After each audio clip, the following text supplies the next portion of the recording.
there's two sides to this story, and this is what you talk about fairness.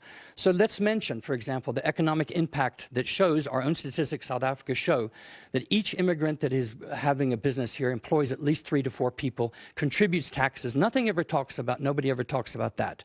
We never talk about the dysfunctionality of Home Affairs in terms of its documentation crisis, where most people who are deemed, quote, illegal are simply without documentation. We don't talk about the 4 million South African citizens who are undocumented, who have to wait years for their documentation. What about them? What about, it's a documentation crisis, it's a systemic crisis.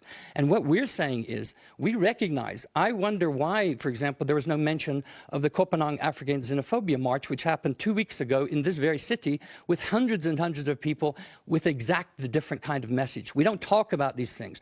So we're creating a very similar kind of thing to the United States, which is this anger that is then directed towards those who, by the way, built this city that we're very much in. Migrants built this city from Mozambique and Zimbabwe, miners who worked here, who created much of the wealth of the city we live in.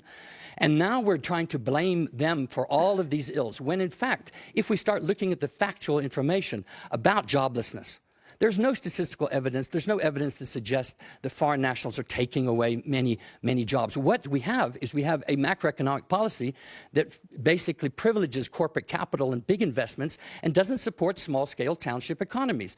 So if, for example, you even kick out all the spaza shop owners tomorrow and say all the foreign nationals are in, and every single South African citizen, would those small-scale businesses survive because of our own policies? No. You ask a South African spaza shop owner, they're facing exactly the same problems.